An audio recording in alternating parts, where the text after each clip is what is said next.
Alright, guys, this is my completely fresh fucking reaction to episode 6 of Book of Boba Fett, or fucking Mandalorian season 2.5. First things first, this is completely unfiltered, unwritten. This is just fucking watch the episode, sit down in front of the camera, and kind of just fucking give you guys my feelings and how I kind of fucking feel about it and all the emotions and like, man, what a ride. I'll say this off rip, it is one of my favorite pieces of Star Wars. Just this episode 6, one of my favorite pieces of Star Wars, period, right? And that goes from the movies and everything. Like, that episode did so much for me. And for it to be only a 45-minute episode, it accomplished so much and made me feel so many emotions and got me so excited for the future of Star Wars. It was just a complete ride. Now, obviously, this is a spoiler alert. This is going to be mad fucking spoilers. If you haven't seen the episode, don't watch this video. I'm telling you right now, bro. It's not, you're gonna hate me for it because it's just go watch it right now. Stop the video, go watch it. Like the video, then stop the video, go watch it and come back. You know what I'm saying? But dude, I'm just gonna say it right off rip because I can't hold it in anymore. They brought Luke back and we got a lot of Luke. And holy shit, the guy that they brought, the YouTube guy that does all the deep fake stuff and Lucasfilm and Disney hired him.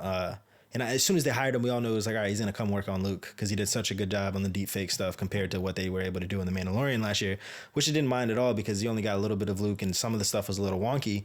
But then you look back at what they were able to do in this episode and holy fucking shit. It's some of the best de-aging, or I don't know if it's like de-aging or like complete deep fake, or if Mark Hamill was on the set this time like he was on the set last time. But fucking shit, dude. They got Luke looking like he's fucking fresh from 1978 or fucking 1982 or 83, whenever fucking The Return of the Jedi came out. But holy shit, man. And obviously, we get to see him training Grogu and kind of having some questions on what he wants to do with him, because he knows that there's still conflict of him missing, and having attachment to Mando. And he doesn't know if he wants to train him, obviously, because of what happened to his father. And it could be a dangerous thing, teaching the ways of the Jedi and the ways of the Force to somebody that is so attached to maybe another human being or something else. And, they could eventually use those powers, based off of their own emotions and instead of what's right. You know what I'm saying? So Luke was very, he had a lot of conflict on, exactly what he was going to do with Grogu. And then Mando goes to see Grogu. He made him something in episode 5, and in episode 5, they never show us what he makes him. He says that, to make something for Grogu or to make something fitting for a youngling, but we never saw what it was. And we see it in this episode, at the end of this episode. And, we're left with a great question on, the future of what's going to be happening in season 3 of Mandalorian. And I think Disney's smart, man. Obviously, this is fucking Book of Boba Fett, and there's barely any Boba Fett in the last 2 episodes at all. I mean, he literally has a cameo, and it's just his show, and he has a cameo in this episode. He's literally barely in it. The last 2 episodes have been all Mandalorian, like completely like, hey, we're fucking here and we're coming heavy and fucking strong in season 3 this year. So just wait for what we're going to do in the future. That's how it kind of felt. And it feels like Disney just kind of pulled their dick out like, hey, bam, slap that on you. Shut the fuck up. That's how it felt, man. It really is how it felt. But it was just definitely such a blast. And yeah, Mando goes to visit Grogu and give him, what he made him. And when he gets there, Ahsoka Tano's there, and he's kind of telling him, is it the best thing to actually give it to him yourself? I could give it to him. And I don't know if it's the best thing that you go up there and actually see him, because it's going to make it harder for him because he misses him so much. Ultimately, he leaves his little gift with Ahsoka and decides not to go see Grogu, even though Grogu feels him there. He feels his presence and he kind of sees his shit fly away, and he kind of like is reaching out to him with the little Grogu hands and shit. It's mad cute. And Luke is there, and Luke senses that Mando is there as well. And yeah, it was just a great episode of training. Like, it felt like Empire Strikes Back. Like, Luke is completely Yoda at this point, and he's like just training Grogu with wisdom, and it was just very interesting, and to see how much Grogu is growing, and how fast he's growing in certain ways. It's really, really fucking awesome. How I think they're gonna go with the ending, which we'll talk about in a minute.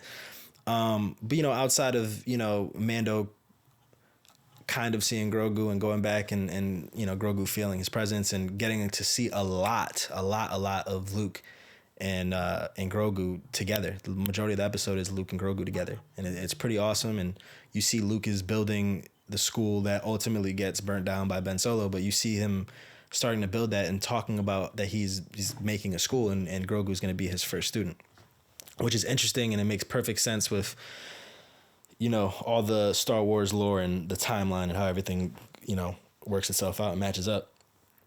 But man, it's so interesting, the decisions that they're going with and how I think they're going to go with this thing. But this is Book of Boba Fett, and they do have, you know, there's a few scenes in there where it ties back into Boba Fett's, you know, what he's going through, his plot and his themes and stuff. And they introduce, I can't remember this dude's name, and I know he was in the animated shows. I can't remember his name, but they introduce, damn, it's gonna bother me. I don't want to look it up right now, but they introduce him as the bad guy, and he comes in. It's one of my favorite scenes in the show, in this episode too. Such a good, dope fucking scene.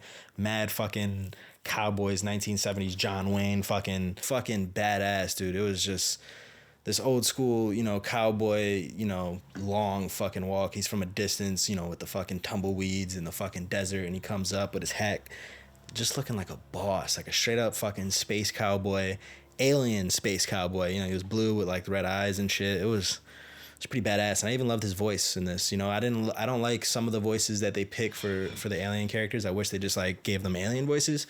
But then with this one, it was very menacing, and just like its introduction was very menacing, and it makes me feel like those first few episodes of Boba Fett where we're just focusing solely on Boba Fett would have been a lot more interesting if we had introduced him earlier on. But that's just my opinion. Really loved him, enjoyed him a shit ton. Now, let's get to the fucking ending. We end on a decision. Luke is sitting with Grogu inside this fucking hut, this stone hut, the first fucking hut of his, you know, Jedi school. And he's talking to him, and he gives him a choice. He pulls out what Mando left him, and which ended up being like this little, it was cute as hell, this little, you know, baby armor. It was cute. It was like some baby Mando armor. It was cute as fuck. He puts it down, and Grogu gets all excited. He wants to grab it and pick it up and put it on because he knows it's from Mando. And then he also shows him Yoda's lightsaber, and he said, "This is a lightsaber that my master gave me, and it can be yours, but you have to choose one.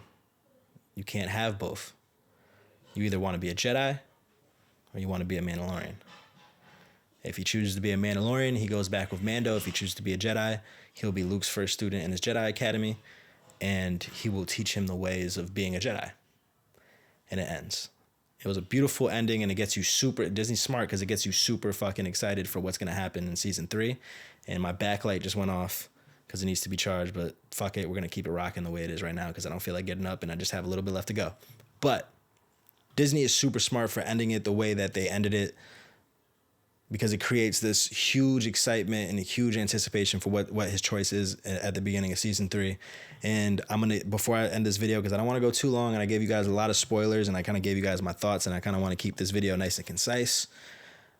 This is what I'll end on. I think that he chooses to be a Mandalorian and goes back with Mando and chooses to be a Mandalorian instead of a Jedi. This is the first time Grogu actually gets to express what he wants to do and how he feels and what he wants. And I think he chooses to go back with Mando. I think it makes a shit ton of sense why he won't be there when Ben fucking Solo kills all of Luke's students. I think it'll make a shit ton of sense why he's not a Jedi in this, you know, he's not around in a Jedi, you know, during the whole Rey and this whole new sequel trilogy, because he never fully trained to be a Jedi. He chose the ways of a Mandalorian. I think that's the way to go. I think that's a smart way to go. I think it's super exciting, and it gets me fucking pumped for season 3. All right. You guys let me know what you guys think. Like, comment, subscribe, do all the above, and I'll see you guys next time. All right. See ya.